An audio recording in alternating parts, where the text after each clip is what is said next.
when you stand up and get ready to take a blow, you have the confidence that you can accept the blow.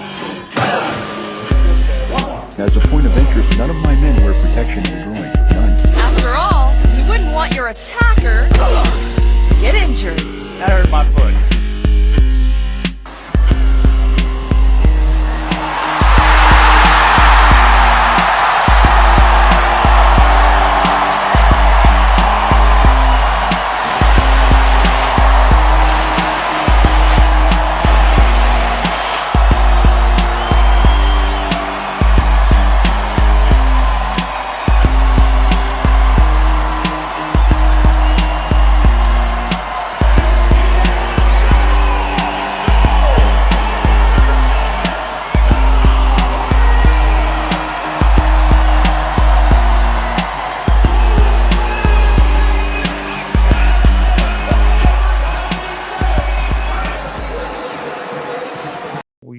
We had two good chances in the first half, and we had some other situations running in behind.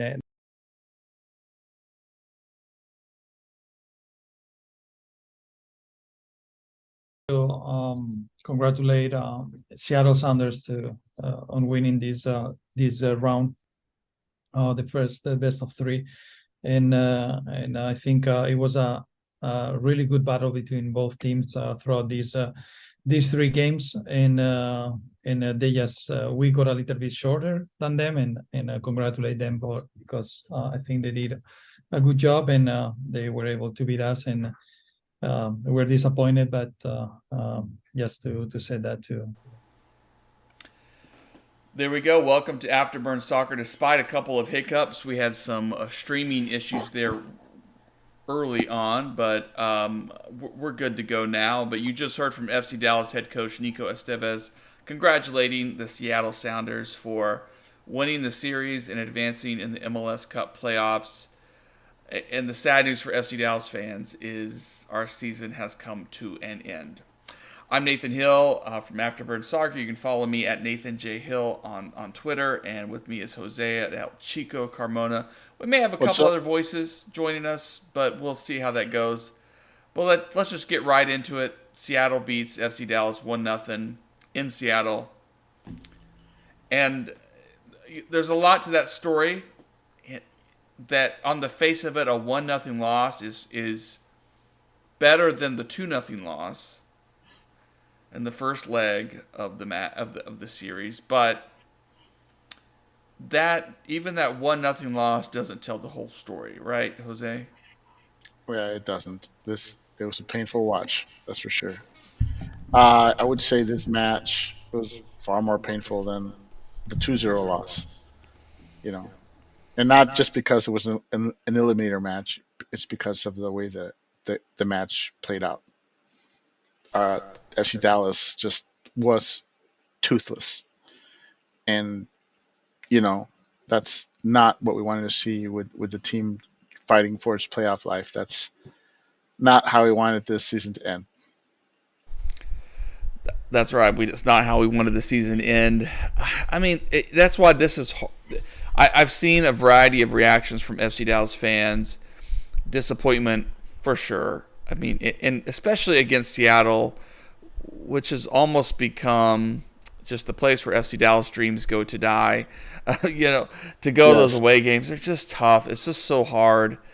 But credit of course to the Sounders for being a veteran team, well coached with the game plan and a willingness just to get that one goal and then clamp down and suck the life out of you. But FC Dallas was also missing Alan Velasco and Jesus Ferreira. They're two best players, I think, easily said. And so, what do you expect the team to do? To pull out a miracle? Soccer doesn't always work that way. I mean, it would have been amazing if they had found a miracle goal, but they didn't. It's a lot to put on the shoulders of Bernard Kamungo, even Hyder Obrian. They probably should have had a goal. But then when you look at the statistics, and this is, let me shrink this, see if I can shrink this down a little bit. This is after the whole match, but one shot and one shot on goal for the entire 90 plus minutes. And at halftime, it was 0 shots. It's hard to look at those statistics and say that a miracle was even worth it. That it was even a possibility. When if you don't shoot, you're not going to score, right? So yeah, Yeah, I mean, yeah. if you don't shoot, you're not going to score. But at the same time, it's you know, I know some fans were very disappointed with the way Dallas played and how toothless they were and whatnot. But Seattle had a lot to do with that. Seattle does this to everybody in the playoffs, and they've done it. I mean, they won MLS Cup without shooting, a single shot attempt. So this is a team that will get their goals however they can, and then will be more than happy to just clamp it down because at the end of the day, for them, it's just get the W. It's all that matters. It's not how they got it; it's that they got it, and and yeah, you listen to their fans. You think they basically you know scored 4 or 5 goals on us, you know, the way they're celebrating. But in all honesty, it's typical Seattle win. It's score one, kill the game, and Dallas was more than happy to play along with that, which is like I said, is what's upsetting to a lot of FCD fans to see this team that has at times been boring be boring when they could afford not to be. We also can point out the absence of Marco Farfan. We can wonder if Giovan Jesus had been healthy, how he would have helped. But yeah, this it's the point of this season where every team is dealing with an injury of some kind or another. So it's not a great excuse to say, hey, we missed Jesus and Allen. You got to find a way. You got to find a game plan that will create some opportunity for your team. And it was like until the 80th minute that FC Dallas had their first corner. I mean, it just was not the performance this team wanted. But with that said, you held Seattle also at home to 1 goal. The defense did enough in moments. There was some quality there. You had some good work rate from the midfield. So there were some positives. I mean, is that something? Are there positives, Jose? The only positives that I can think of is that we got a glimpse of which players need to be gone, and during the offseason. That's honestly the only positive that came out of this. Sure, we were only losing a couple of players, but if you did a ranking of the most irreplaceable players on the roster, 1 and 2 were gone. Let's face it, there are essentially 3 players on this roster that can break teams down, that can cause havoc, that can score, and 2 of those guys were gone. One of them compliment of Seattle themselves, and the other one compliments of the U.S. Men's national team, which every time we get a player sent over there, they come back worse off. And Jesus just his biggest critics like to point out that he disappears in the biggest games, and this was FC Dallas' biggest game, and he actually did physically disappear because he wasn't there. And I know I'm sure that he wanted to be there, but at the end of the day, it has to be bad enough of an injury that this is it. This is the one game you can't miss. So how badly hurt is he that the coach says, you know what? He may be replaceable, but we can't afford to get him hurt. So any more than he already is. So that's the biggest question I got coming out of this. Is just how badly injured is Jesus that he basically missed the biggest game of the season. Yeah, and it must have been a tough one where there was just no even a 10-minute sub off the bench, right? It was So that which I think maybe the big picture too is like, hey, are the odds are stacked against us? Do we risk Jesus in this match, or do we look? It's a sign that this is how that the team was just happy to be this far. Let's face it. At the end of the day, if you rate uh, Nico, he's essentially accomplished everything that he was asked to accomplish this season. And those accomplishments were get the team to the playoffs. But also the other accomplishment was get that Messi game in Dallas, which he did both things. And while the fans are, we're left to question this and question that. At the end of the day, I think Estevez did exactly what was expected of him this season from the owners. That's more of indictment on the owners than Nico, you know. So that's frustrating. Well, you said, all right, the positive out of this match was that we saw who should not be around with FC Dallas come 2024. So let's get into that. I mean, who would be expendable? And of course, I mean, an easy name is Jesus Jimenez, who just He's number one with a bullet. Uh, we can criticize. Everybody has, and rightfully so, criticize Sonoda. But let's face it, they took a gamble on a guy that had been productive and fell in their laps. And FC Dallas has a history of doing that, of taking chances on players that can get dirt cheap, that fall into their laps. And Jimenez fell into their laps. On paper, it looked like an excellent deal for this team. It was a position of need. But here's the thing: is he just didn't fit what FC Dallas was trying to do. He was completely a fish out of water in the formations, pretty non-existent. I mean, you never saw a guy that looked. I mean, when when the fans are wishing back to the golden days of having uh Jesus Christ, I just had his name on it. Coleman. Franco. Oh, No, Coleman. Coleman. Okay, yeah, even Coleman. I mean, when Coleman is the guy that people say, well, we miss that. That should tell you just how bad Jimenez was. Because for everything I can think of badly that Coleman did, that guy was a beast in the air and would win every header that went his way. He was snake bitten scoring, but he at least did stuff outside of scoring. Jimenez doesn't do anything. I can't think of a single thing that he did other than get us upset that he was even on the roster. I think we can give some credit to Zanotta. I mean, like I think Ieramendi is a nice addition to this roster. That's an amazing addition. He wasn't a world beater. He was certainly, but I think that's also true. Yeah, he has spent time with Barcelona, whatever, good number of years, but even for them was never more than a squad piece, I think. So, quality guy, quality player that earned confidence quite quickly.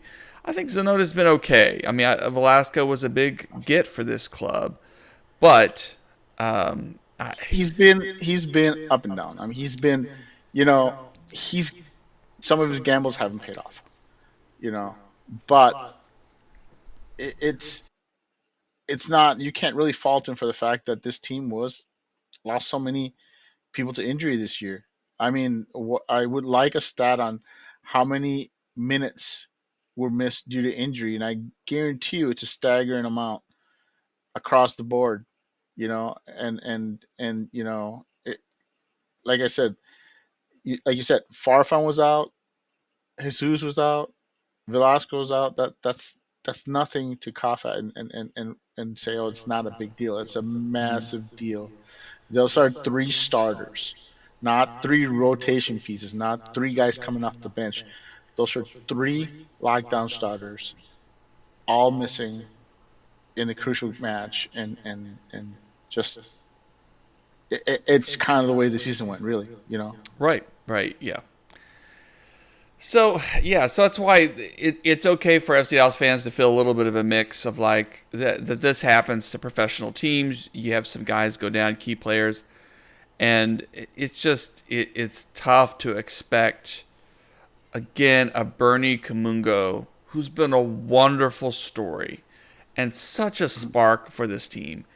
But he is young and he is still has so much to learn at this level. So how can you can't put an away win in Seattle on him alone. Now next season, let's see how he develops. But I do think this. So Jesus Jimenez, we mentioned, like as much as Siki and Sabaleng has been a nice story as well for this team and a decent presence. His injuries and his issues this year, I think, I leave that question mark too of does he have a long-term spot on this roster? Um, I don't know. And I think too, Paul Areola and Sebastian Letjet were wonderful additions for the time they've come in. The question will be when the door and the possibility is to get value from them. They're certainly great roster pieces, and they're veterans, good guys to have in the locker room. But you also kind of hoped that down the stretch they could have provided a bit more overall, right? And again, two guys that have not been 100% all season. They haven't. There's been a drop off from last season for both of them, uh, and it makes you question. Are they going to rebound next season, or is this it? Is this how they're going to play next season? So it's going to come down to the coaching staff to make that decision. Say, hey, do we move on from these guys, or is it just the injuries? Can they come back, recapture the form of their first season here? It's tough. It's going to be a tough off season. Uh, FC Dallas has to be willing to move players that they decide to move on from. Martinez is clearly a player that they're going to move on from. We all were hoping Jimenez they can move on. They move on from, but we don't know that for certain. Uh, and Areola. I mean, there's quite a couple of decent large pieces that will have to figure out how to move on from, or they'll just simply weigh you down next season. That's it's going to be an interesting offseason. We need to see movement as the bottom line. They need to figure out a way to move some pieces. Sure. And on the positive side of things, you had a strong defense this season despite lots of injuries. So there's something there to build upon. There's something there that you definitely want to carry over into. And I think Sebastian Ibiaga, well, I think a step down from Matt Hedges. Well, of course, not according to the stats of Hedges' participation this season. But I'm gonna go out and I'm gonna defend Ibiaga right now in front of everybody and let you know that he was never meant to be Hedges' replacement. Hedges' replacement was already on the roster, and that's Tafari. Tafari was Hedges' replacement. Ibiaga was here to replace Martinez, which he did. And I might add, I believe he's an upgrade on Martinez. And I think that's what people are misconstruing is, oh, he came in to replace Hedges. He did not come in to replace Hedges. Hedges replacements already on the roster. And so Tafari is Hedges' replacement. Ibeaga is Martinez's replacement. The problem is that Martinez was injured, and there's really nobody behind those two guys. Nobody behind. I mean, really, Martinez has fallen off, and I'm not even sure if he's even, he could have played if he wanted to a full match. So there you go. Back to, hey, we need to find a third center back. We need to find out what they're going to do with Nolan Norris. yeah. They need to figure out if he's going to be a center back, if he's going to be a left back, if he's going to be a defensive midfielder. Right. They need to figure it out, and because right now there's a huge hole behind Ibiaga and Tafari, who, I like to see what they do a full season together next season, where don't forget that they rotated with Martinez, and that has to hurt chemistry. I don't care how anybody says is if they would have played 30 matches together side by side all season, I think you would have seen a more stout defense. So I'm looking forward to that. But they're gonna need somebody to come in and be that third center back. Well, and yes, Tafari was the best target striker, and he showed that again against Seattle. Late, he was one of the better options in the air, as opposed to a 5'6" Hyder Obrian. But hey, it just highlights how amazing it is that this team has yet to find a 6 foot tall or taller striker at the center of the attack. Would just do wonders for this team. So we're gonna have those conversations to come about who should stay and who should go. There'll be opportunities for this team to move a player or two. It's going to be interesting to see, what space they have and what areas they can target to improve the roster. But I think too, here's the question. We may have already answered it, Jose, but what about the coaching side of things? Should we have seen more from Nico in this match, or were his options just simply limited? Tactically. So tactically, he was, like I said, he was limited. He was basically, like I said, the 2 of your 3 biggest playmakers out, and you're counting on Obrian and Kamungo to, who are usually complementary pieces. They're players that have big moments because they're not the main focus of the attack. They're not the primary or the secondary focus of the attack. So other teams aren't normally going to key on them. They're going to key on Jesus. They're going to key on Velasco. They're probably going to key on Nilara or someone else, but usually not Kamungo, usually not Obrian. And Seattle, it was easy for them. It was like, hey, they only really have 2 guys that can create havoc right now, maybe 3, but it's easier when you have less weapons out there. It's easier for a defense to basically just close them out, and that's what Seattle did. All the injuries just basically made Seattle's life easy. All they had to do was score a goal and then coast to the finish, and Seattle is a team that's more than happy to do that. Mm-hmm. With that said, I think the clip I thought about pulling up, but it's just a short clip that Nico talks about how awful the turf was in Seattle and how it slowed down the game, it slowed down the ball, and if you're not used to it, you're obviously going to be at a disadvantage when trying to play 1-2s and quick movements and get guys into space. And I think that was his way of saying, hey, there was a reason why we were struggling in the first half to sort of create real attacking opportunities, and guys missed passes and passes weren't weighted correctly, whereas Seattle is used to playing on that. They know how to get the ball where it's going to go. So for me, if I'm a coach and I notice that in the first 10 minutes, I'm going to switch it up, right? I'm going to say, hey, let's do something else then. Let's not try to play 1-2s. Now, maybe it's too late to do that, but I think you these are professional players. You've got to figure out a different strategy if the way you play just is not going to work. In the playoffs, you're going to ride the horse that got you here, man. That's, Dallas wasn't going to change. They might have had a plan B, but honestly, I guarantee you once Jesus was out, that they were in plan B.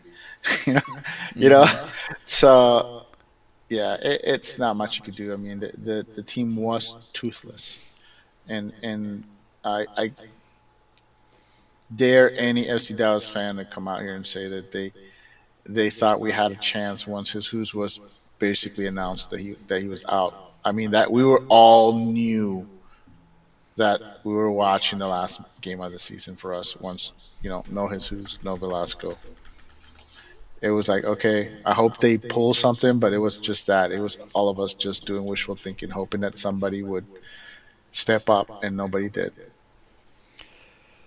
I hear you. I mean, I hear you, and I think Todd makes a good point too here that that shouldn't have been a surprise. The turf issue, um,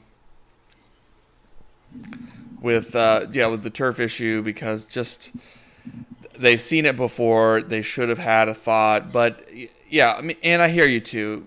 Part of it is like, hey, let's move forward with what we know, with what we got, and do our best, because that's what we know. And at this point, it's a little bit late, but I think, and on I guess on Nico's defense, this is where I was thinking too, was like, hey, you're only down 1-0 at halftime.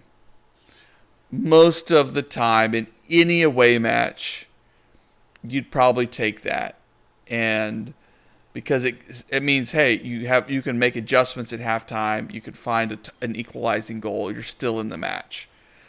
But those statistics, those halftime and even the full time, when you didn't have a shot on goal like at halftime, like I should have put some thought into Nico's head that we need to try something else here. Here's the thing, though, is we didn't really see any desperation from this team until like the last 5 minutes or so. Honestly, where was that desperation? That Right. desperation should have been there as soon as the second half, as early as the beginning of the second half. That's what we wanted to see. We wanted to see a team that says, "The hell with it. Our season's on the line. Let's go out there and scrape and scrap." And they didn't really do that until like the last 5 minutes. And the last 5 minutes was the most alive FC Dallas looked. And even then, we were like, well, they're now they're trying stuff. But where was this the previous 90 minutes? Mm-hmm. So I kind of wish that they would have just thrown caution to the wind and played with desperation. But that's just not Nico's style. Nico is probably happy to say, hey, we're down 1-0. If something happens, we're gonna keep it close, and then we're gonna go for it in the last 20 minutes, something along those lines. And in the playoffs, you can't wait. You can't wait. You have to create your own luck, and Dallas didn't really try to do that. Yeah, there'll be a lot for us to get into as far What would as Poppy do? what would Poppy do? I love it. And yeah, it's a tricky thing, and your roster is what it is at that moment. You wish you could have turned to Jesus Ferreira off the bench. You had to bring Bernie Kamungo. You started him. He could have been interesting to bring off the bench to push for something. But you had your limitations with this roster, and You did, but injuries. and again, everyone in hindsight, it's 2020. Everybody's just frustrated with Jimenez. But let's face it, they brought Jimenez because there was absolutely nobody behind Jesus. It was Mulatto. Mulatto was the guy behind, and Mulatto was struggling for the first half of the season horribly. He had to go back to North Texas just to get back to where he was at the end of last season. But with the senior team, he was completely out of his element. There was zero, there was absolutely nobody behind Jesus, and they needed somebody. And so they took a shot at Jimenez, and it didn't work. And to see them bring in Jimenez at the end is like, we all were like, oh my God, this guy is not gonna score a goal. That's It your was big just answer to Seattle is Jimenez off the bench. And I he had think a we've all nice been little done with header, Jimenez for a kind while. of into a dangerous spot. Late. There were a couple of moments of where FC Dallas you thought, hey, there's a little glimmer, but man, where did you see that? You know, Just like I said, he's just. I think in Dallas we've seen that players that don't fit what FC Dallas is trying to do just struggle mightily, and we've seen it every season. Every season we've seen at least one player that just doesn't fit what FC Dallas is trying to do. Um, and Jimenez was that guy this year. Jimenez just looks like a fish out of water on this team, and I'm not necessarily sure it's him or anything he does. He could very well go to another MLS team tomorrow and start scoring goals like a madman, but he's not going to do it as he does. Well, good. Well, hey, look, let's leave it there for tonight, this conversation. We're going to have more time ahead to kind of pick over the roster and think about whose contract's coming up and who's going to be around. We're going to have an opportunity to do that, but I think this is good enough tonight for us to sort of commiserate, to acknowledge the disappointment of the season and the reality of that end of the season, of where FC Dallas was. Yeah. I feel bad for my fellow fans, but let's face it, this is not the worst ending to an FC Dallas season by far. Sure. It's not. And if you've hung to this team this long, you're gonna keep going at it because this is what we know. It's they'll turn around hopefully soon, but if not, this is, like I said, this is not the worst thing to a season I can think of, and you can at least say that the injuries at the end, very well, while they may not have been the reason that they lost, at least you have to say it didn't help at all. Yeah, definitely. Well, good, Todd, we appreciate your comments. We appreciate everybody watching and joining in. And, of course, you can like and subscribe and follow us on the podcast of your choice to get the audio-only version of this conversation. And, yeah, we'll have some more episodes coming up as we just begin to think about off-season. We begin to think about what lies ahead for FC Dallas and what they can do this winter to improve the squad. But for now, we'll leave it here. Thank you, Jose, for your time this evening. Thanks. And on to 2024, right? On to a new year. All right. Good night, everybody. Good night.